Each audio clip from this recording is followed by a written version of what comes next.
चमोली दौरे पर पहुंचे सीएम पुष्कर सिंह धामी। भाजपा युवा मोर्चा की कार्य समिति की बैठक में हुए शामिल सीएम धामी और प्रदेश अध्यक्ष मदन कौशिक। भाजपा युवा मोर्चा की बैठक का किया शुभारंभ। लक्सर दौरे पर सीएम धामी 3 बजे चौपर से लक्सर के सुल्तानपुर पहुंचेंगे सीएम धामी। रोड शो जनसभा के कार्यक्रम में होंगे शामिल। उत्तराखंड में विकास कार्यों के लिए सीएम धामी ने मंजूर किए 53 करोड़ 34 लाख। ज्वालापुर विकास के लिए 9 करोड़ रुपए की दी मंजूरी। देहरादून के विद्यालयों में तैनात शिक्षकों को ही मिले डाउनग्रेड पदोन्नति। उत्तरांचल प्रधानाचार्य परिषद के पदाधिकारियों शिक्षकों के लिए सीएम के सामने रखी मांग। घाटे और कर्ज ने रोकी उत्तराखंड परिवहन निगम की राह। पुरानी बसों को ही सीएनजी में बदलेगा परिवहन निगम। देहरादून में पेट्रोल के दाम 100 के पार। शुक्रवार देर रात 28 पैसे का उछाल। प्रदेश भर में 100 रुपए 19 पैसे पार बिका पेट्रोल। आप देख रहे हैं के न्यूज, खबरों का सारथी। नमस्कार, खबर उत्तराखंड में आप सभी का स्वागत है। उत्तराखंड की खबरों का रुख करेंगे, लेकिन उससे पहले आपको वाराणसी ले चलते हैं, जहां पर पहुंची है प्रियंका गांधी वाड्रा और कर रही हैं रुद्राभिषेक। बाबा विश्वनाथ के दरबार पहुंची हैं प्रियंका गांधी और यहां पर रुद्राभिषेक कर रही हैं। ये सीधी तस्वीरें हम आपको दिखा रहे हैं। काशी विश्वनाथ पहुंची प्रियंका गांधी। मंदिर के अंदर बाबा विश्वनाथ के कर रही है दर्शन, पूजा अर्चना।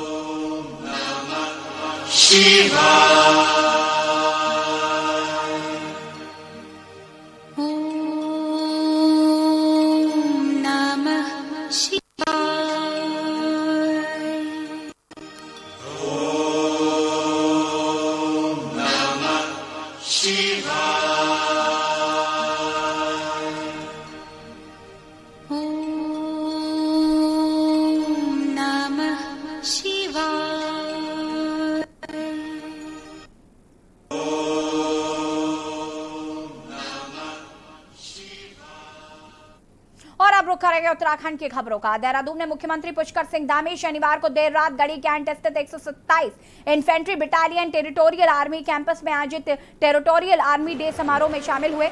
मुख्यमंत्री ने इस अवसर पर सेना के अधिकारियों और जवानों को बधाई दी। मुख्यमंत्री ने जवानों के बीच जाकर उनसे बातचीत की और सांस्कृतिक संध्या में जवानों के साथ आयोजित गीत संगीत के कार्यक्रम में भी प्रतिभाग किया। इस दौरान सीएम ने कहा कि टेरिटोरियल आर्मी के जवान पर्यावरण संरक्षण की दिशा में महत्वपूर्ण कार्य कर रहे हैं। हमारे जवान देश की सीमाओं की सुरक्षा के साथ प्रकृति को सजाने का भी कार्य कर रहे हैं। उन्होंने कहा कि पर्यावरण के प्रति जागरूकता समय की भी जरूरत है।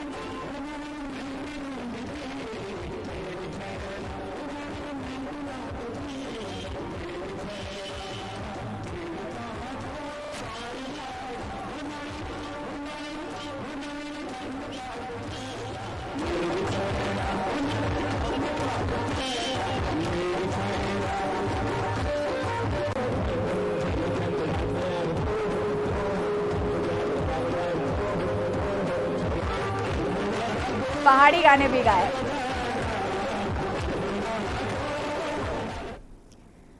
और खबर देहरादून से है। यहाँ यूनाइटेड सिख फेडरेशन और समस्त सिख समाज के बैनर तले लोगों ने गांधी पार्क देहरादून के बाहर धरना प्रदर्शन किया है। संगठन के कार्यकर्ताओं ने लखीमपुर में हुई घटना की कड़े शब्दों में निंदा की है। इसके साथ ही कृषि कानूनों को निरस्त करने की भी मांग की है। वहीं यूनाइटेड सिख फेडरेशन के अध्यक्ष अमरजीत सिंह ने केंद्र सरकार पर हमला करते हुए कहा कि सरकार लगातार किसान विरोधी फैसले ले रही है। 3 कृषि कानूनों के विरोध में लगातार किसान आंदोलन कर रहे हैं, लेकिन सरकार कृषि कानूनों को वापस नहीं ले रही।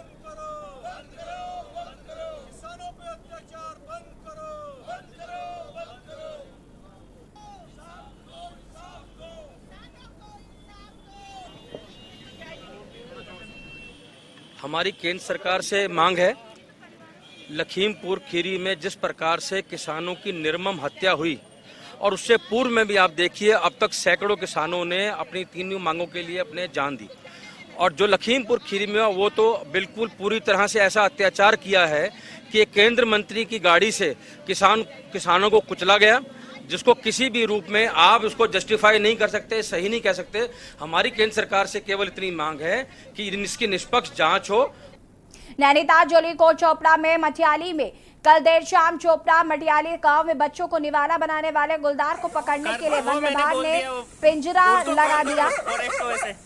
देर शाम गुलदार पिंजरे में कैद हो गया। वन विभाग के अधिकारी अब गुलदार को रेस्क्यू सेंटर भेजने की तैयारी में है। बीते शुक्रवार की शाम गुलदार 2 वर्षीय मासूम को घर के आंगन से उठा ले गया। उसका शत विशत शव आज प्रातः घर से लगभग 1.5 किलोमीटर दूर झाड़ियों में मिला और इसके बाद ग्रामीण गुलदार को पकड़ने और आदमखोर घोषित करने की मांग कर रहे थे।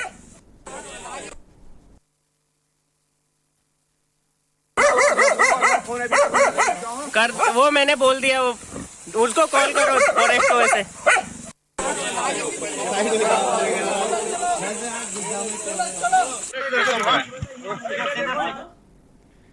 पौड़ी में राष्ट्रीय राजमार्ग 119 बरसाती दौर के चलते अब खस्ता हाल हो चुका है। आलम यह है कि इस राष्ट्रीय राजमार्ग पर जगह जगह बड़े बड़े गड्ढे बनने से अब सड़क दुर्घटनाओं का खतरा और अधिक बढ़ गया है। दरअसल पौड़ी से श्रीनगर जाने वाले राष्ट्रीय राजमार्ग 119 की सड़क जगह जगह पर सड़क उखड़ जाने से इस सड़क पर बड़े गड्ढे बनने लगे हैं, जो कि बरसाती दौर में छोटे तालाबों में भी तब्दील होने लगे हैं। इस सड़क से रोजाना सफर करने वाले सड़कों यात्रियों और राहगीरों को रोजाना सड़क दुर्घटनाओं का डर सताता रहता है।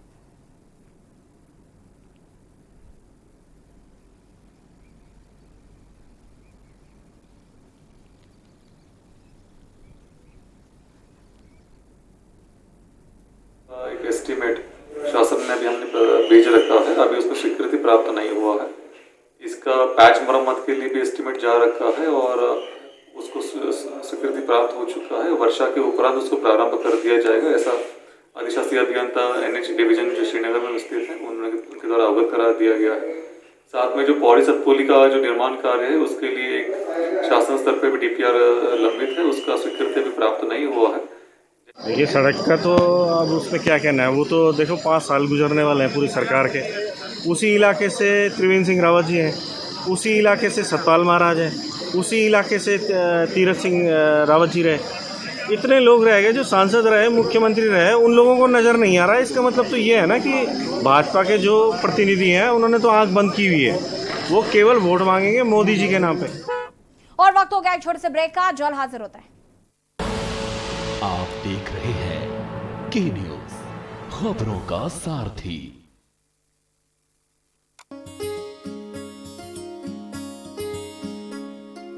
कोई नहीं रह जाए वंचित, ये प्रण धर लेते हम सब। हर घर में हर हाथ हो थाली, चलो मनाए अन्नोत्सव। अन्नोत्सव, अन्नोत्सव, अन्नोत्सव, अन्नोत्सव।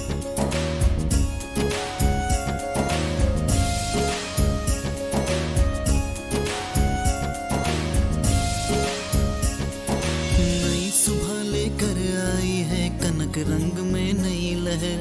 अन्न धन हर जन तक पहुँचे, रह न जाए कहीं कोई कसर। नई सुबह लेकर आई है कनक रंग में नई लहर। अन्न धन हर जन तक पहुँचे, रह न जाए कहीं कोई कसर। इस कठिन समय में हाथ बटाए, एक दूजे का मिल हम सब। हर घर में हर हाथ हो थाली, चलो मनाए अन्नोत्सव। अन्नोत्सव, अन्नोत्सव, अन्नोत्सव, अन्नोत्सव। भोजन भी पोषण भी, सम्मान के साथ जीवन का पर्व मनाए। आइए अन्नोत्सव मनाए। खुदी को आजमाया है तो ये अंदाज आया है। खुदी को आजमाया है तो ये अंदाज आया है। तुम में भी मैं हूं, शुद्ध प्लस पान मसाला। आप देख रहे हैं के न्यूज, खबरों का सारथी। ब्रेक के बाद एक बार फिर से आप सभी का स्वागत है। नशे की जड़ पर प्रहार करने की दूरदर्शिता को लेकर वरिष्ठ पुलिस अधीक्षक श्रीमती प्रीति प्रियदर्शनी द्वारा संपूर्ण जनपद नैनीताल स्तर पर नशा मुक्ति अभियान चलाया जा रहा है और इसी क्रम में अब नैनीताल के दूरस्थ ग्रामीण क्षेत्रों में भांग के पौधों को पुलिस द्वारा नष्ट किया जा रहा है।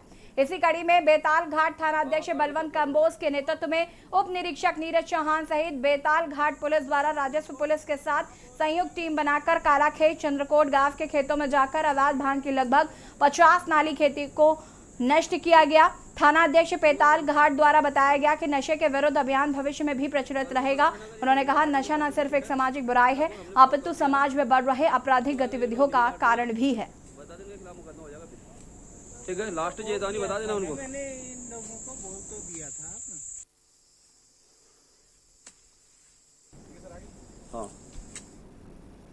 पेट्रोल व डीजल की बढ़ती कीमतों ने आम आदमी की कमर तोड़ दी है। पेट्रोल की बढ़ती कीमतों पर विपक्ष ने भाजपा सरकार पर आम जनता को लूटने का आरोप लगाया है। कांग्रेस के राष्ट्रीय सचिव व बंगलौर विधायक काजी निजामुद्दीन ने कहा कि पेट्रोल की कीमत 102 रुपए प्रति लीटर होने से ट्रांसपोर्ट में भी बढ़ोतरी हो गई, जैसे घरेलू व खाद्य सामान भी महंगा हो गया है। घरेलू गैस की बढ़ोतरी से आम आदमी की कमर टूट गई है। ऐसी स्थिति में भाजपा सरकार केवल आम जनता का शोषण करने में जुटी हुई है। और इसी खबर पर के न्यूज संवाददाता अकील अहमद ने इसका जायजा लिया। डीजल की कीमतें 100 रुपये के आसपास, पेट्रोल की 100 से ऊपर और गैस की 1000 के लगभग पहुंच रही हैं कीमतें। और मोदी सरकार, भारतीय जनता पार्टी की सरकार इस वक्त सामान्य व्यक्ति जितना भी हमारे उत्तराखंड प्रदेश का हो या भारतवर्ष का हो, सबकी जेब पर डाका डालने का काम कर रहे हैं। और वो लोग चेक कर रहे हैं कि इनकी सहन शक्ति कितनी है, कितनी बर्दाश्त की ताकत है इन लोगों में। और अनाप शनाप तरीके से दिन प्रतिदिन कीमतें बढ़ रही हैं और उनको, इस भारतीय जनता पार्टी की सरकार को ज़रा भी इस बात का ख्याल नहीं है कि सामान्य व्यक्ति की हैसियत से बाहर डीजल, पेट्रोल और गैस की कीमतें बढ़ रही हैं, जबकि अंतर्राष्ट्रीय मार्केट में ये कीमतें पहले के मुकाबले बहुत कम हैं। पेट्रोल, डीजल और गैस में हो रही लगातार वृद्धि से आम आदमी की कमर टूट गई है। लगातार हो रही पेट्रोल डीजल की वृद्धि में आम आदमी परेशान हो चला है। इस वक्त हम मंगलोर के एक पेट्रोल पंप पे खड़े हैं। लगातार वृद्धि हो रही है। मैं आपको दिखाना चाहूँगा कि पेट्रोल ने शतक लगा दिया है। जो पावर का पेट्रोल है वो 102 रुपये पर लीटर और जो सादा पेट्रोल है वो 99 रुपये पर लीटर मिल रहा है। कि उत्तराखंड के कई जिलों में सादा जो पेट्रोल है वो भी शतक लगा चुका है। इस वक्त पेट्रोल भरवाने कुछ स्थानीय निवासी जानेंगे कि पेट्रोल और डीजल की वृद्धि से क्या दिक्कत है। पेट्रोल डीजल की लगातार वृद्धि हो रही है, परेशानी हो रही है कुछ? बहुत ज़्यादा परेशानी है जी। मैं रुड़की जा रहा था दवाई लेने के लिए, 20 रुपये का मैंने पेट्रोल डलाया गाड़ी में। अब तो जी ये करता है गाड़ी को घर सुकेश में इसे सजा दूँ, एक साइकिल ले लूँ। अगर मुझे गाड़ी चलानी पड़ेगी नेपाल से तेल लेके लाना पड़ेगा, क्योंकि हमारा देश नेपाल को तेल देता है। वहाँ पर तेल सस्ता है, यहाँ पर महंगा है। 1000 रुपये का सिलेंडर हो चुका है। कल सिलेंडर ख़त्म हो गए थे। बस मुझे पता मैं कैसे कैसे सिलेंडर का जुगाड़ करा मैंने। पेट्रोल डीजल की वृद्धि से एक और व्यक्ति हैं सर, जानेंगे कि पेट्रोल डीजल की वृद्धि लगातार हो रही है, क्या परेशानी हो रही है? पेट्रोल डीजल के दाम बढ़ने से भारी नुकसान हो रहा है पब्लिक को, क्योंकि पेट्रोल डीजल के अगर दाम बढ़ते हैं तो हर चीज़ का दाम बढ़ता है। चाहे वो सब्जी हो, चाहे वो रिफाइंड हो, चाहे वो सरसों का तेल हो। कोई भी गरीब आदमी अब इस चीज़ को खा नहीं रहा, क्योंकि परेशान आ चुका है इस हुकूमत से।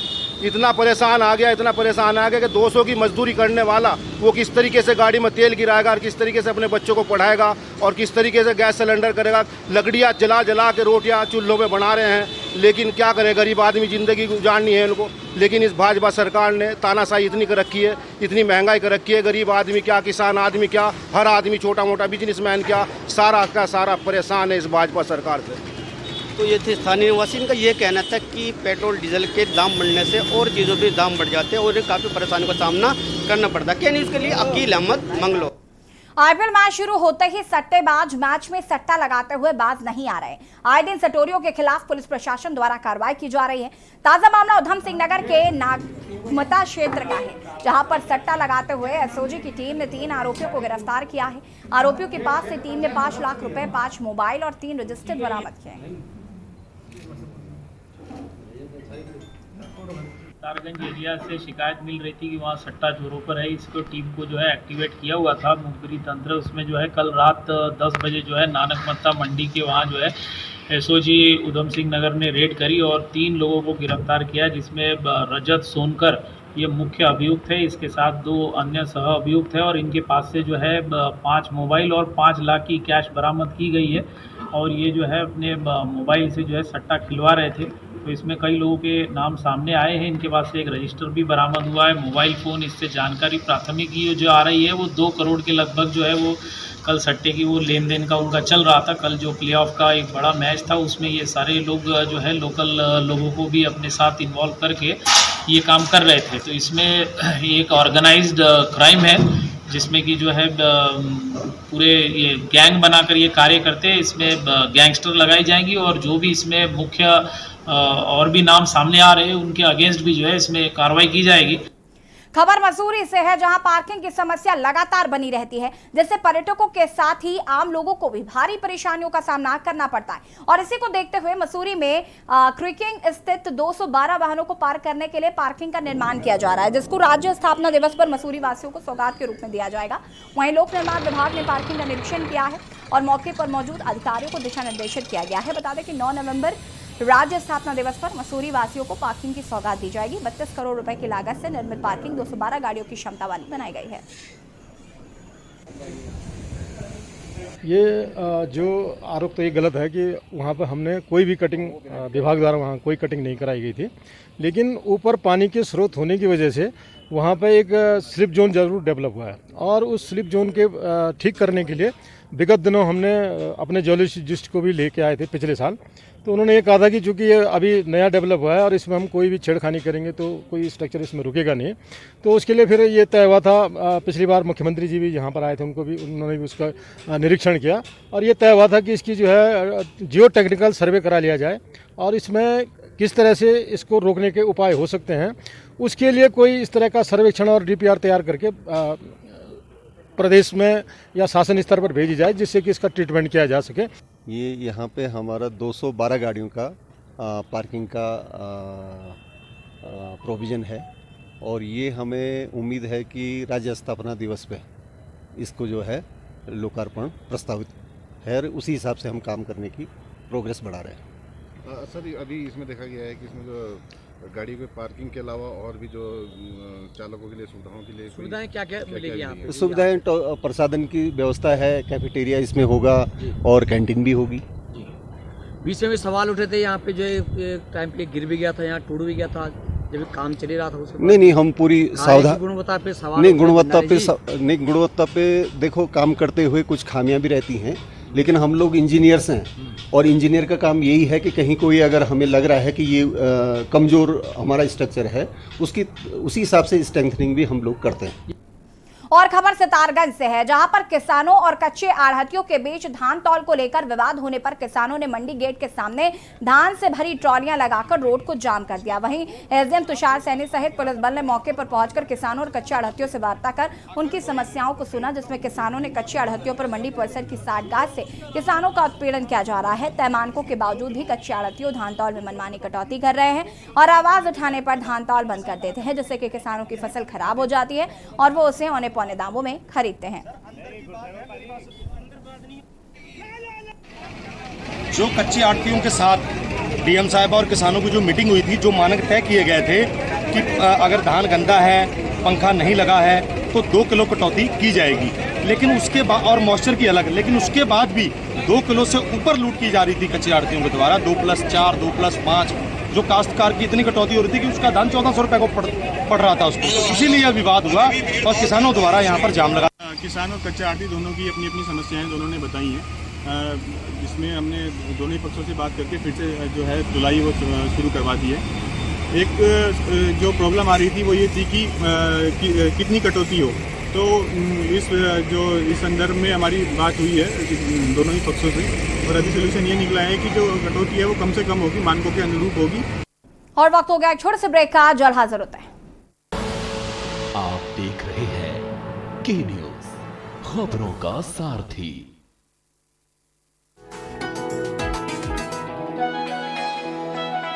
नमस्कार, उत्तराखंड सीएम हेल्पलाइन में आपका स्वागत है। उत्तराखंड सरकार और नागरिकों के बीच नहीं है दूरी। सीएम हेल्पलाइन नंबर 1905 ने खत्म की हर मजबूरी। उत्तराखंड राज्य में सुशासन की पहचान बन चुकी मुख्यमंत्री हेल्पलाइन के माध्यम से जनता की शिकायतों और समस्याओं का तेजी से समाधान हो रहा है। सीएम हेल्पलाइन सेवा 1905 के माध्यम से जनता सीधे मुख्यमंत्री तक अपनी समस्याएं पहुंचा सकती है। सरकारी विभागों में पारदर्शिता और कार्यशैली में गुणवत्ता के साथ जवाबदेही तय करना प्रदेश सरकार की सर्वोच्च प्राथमिकताओं में शामिल है, जिस लक्ष्य को हासिल करते हुए सीएम हेल्पलाइन 1905 शानदार कामयाबी हासिल कर रही है।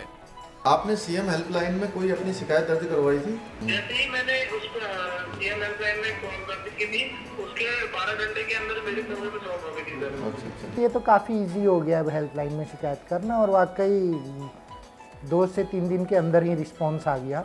ये बहुत अच्छा स्टेप है और बहुत फायदेमंद है।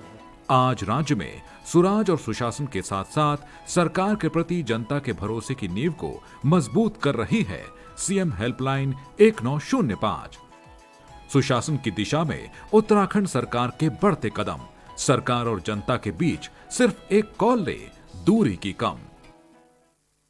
नवरात्रि के इस पावन पर्व पे सर्वप्रथम मां कूष्मांडा देवी के चरणों में अपने आप को समर्पित करता हूं। सभी कानपुर नगर वासियों को और सभी कानपुर देहात वासियों को, समस्त उत्तर प्रदेश में रहने वाले लोगों को नवरात्रि पावन पर्व की हार्दिक बधाई और ढेरों शुभकामनाएं देता हूं। आप देख रहे हैं के न्यूज, खबरों का सारथी। ब्रेक के बाद एक बार फिर से आप सभी का स्वागत है। और भारतीय जनता पार्टी की चुनावी तैयारियों को लेकर भानियामाला में नगर मंडल, माजरी मंडल और रानी पोखरी मंडल के अध्यक्षों के साथ आगामी कार्यक्रम पर चर्चा की गई। भाजपा के जिला अध्यक्ष शमशेर मुंडेर और डगाला विधानसभा के प्रभारी संदीप गुप्ता ने कहा कि विधानसभा चुनाव 2022 में भाजपा को विजय दिलाने के साथ ही फिर से सत्ता में लाने के उद्देश्य से सभी मंडलों में चल रहे दीवार लेखन, प्रबुद्ध सम्मेलन और घर घर भाजपा, हर घर भाजपा के साथ भाजपा सरकार के विकास कार्यों को जन जन तक ले जाने पर चर्चा की गई।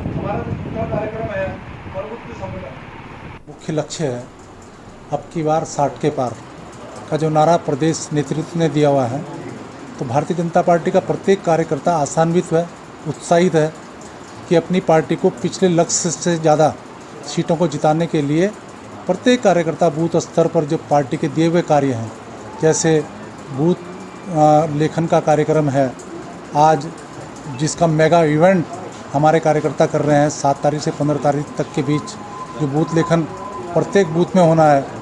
उसके बाद प्रबुद्ध सम्मेलन का कार्यक्रम है। 5 दीवारें हमको लिखनी है, जैसे घर घर भाजपा, हर घर भाजपा। तो आज उसका बड़ा इवेंट है हमारा कि सब जगह हम बहुत बड़ी मात्रा में हर बूथ पे आज उसको लिख रहे हैं। तो उसी के तहत आज का ये हमारा कार्यक्रम था, जिसमें हमारे चारों मंडल अध्यक्ष हमारे यहाँ पर आए हैं, क्योंकि भारतीय जनता पार्टी कार्यकर्ता आधारित पार्टी है और कार्यकर्ताओं के बल पर ही आज भारतीय जनता पार्टी इतनी बड़ी पार्टी बनी है। और भारतीय जनता पार्टी एक ऐसी पार्टी है जिसमें कार्यकर्ता भी एक प्रधानमंत्री बन सकता है, एक मुख्यमंत्री बन सकता है। तो सभी लोग इस बार कार्यकर्ता जी जान से हमारे लगे और बूथ स्तर पर हमारी अच्छी योजना बने। इसी के तहत हम बहुत जल्दी हर बूथ के लगभग 10-10 लोगों की सूची बना रहे हैं। उत्तराखंड में तेजी से बढ़ रहे नशे के खिलाफ चलाए जा रहे अभियान को लेकर जनजातीय आयोग के उपाध्यक्ष व पूर्व रिटायर्ड आईजी जेएस मर्तोलिया ने तराई क्षेत्र में अभिभावकों के साथ बैठक कर निर्णय लेते हुए बताया कि उत्तराखंड में युवा वर्ग नशे की ओर अग्रसर है। उसको जड़ से खत्म करने के लिए एक आंदोलन की तरह अभियान चलाकर संबंधित विभागों की मदद से नशे के सौदागरों के खिलाफ कठोर कार्रवाई कर नशे को युवाओं से खत्म कर उनको सही रास्ता दिखाया जाएगा। हमारे पुलिस में, उत्तराखंड पुलिस में 15 पहले हम लोग एक वॉलीबॉल का टूर्नामेंट रखा, करीब 50 से 60। देखिए, बहुत चिंता का विषय है कि आज नशे की गिरफ्त में हैं हम लोग, चाहे उत्तराखंड हो, हर जगह दिख रहा है। विशेषकर जहाँ एजुकेशनल हेड हब ज़्यादा है वहाँ भी दिख रहा है। अभी जैसे मुझे नानक बत्ता बताया, यहाँ भी दिख रहा है। तो हमारी कोशिश ये भी होनी चाहिए कि अवेयरनेस कैंपेन हम बच्चों से शुरू करें, जो सबसे वनरेबल है। इसके लिए सबसे ज़्यादा टारगेट ग्रुप कौन करता है? स्मैक बेचने वाले बच्चे, स्कूल के बच्चे, हाई स्कूल, इंटरमीडिएट में, डिग्री कॉलेज में या फिर ITI पॉलिटेक्निक में, उनको टारगेट करने की कोशिश करते हैं। तो हमारी कोशिश ये होनी चाहिए कि इन बच्चों को हम वॉच करें और ऐसे लोग अगर मिलते हैं तो उनके खिलाफ सख्त कार्रवाई भी होनी चाहिए। लेकिन इसकी शुरुआत होगी परिवार से। और उत्तराखंड की खबरों का रुख करेंगे, लेकिन उससे पहले आपको दिल्ली ले चलते हैं, जहां पर केंद्रीय ऊर्जा मंत्री RK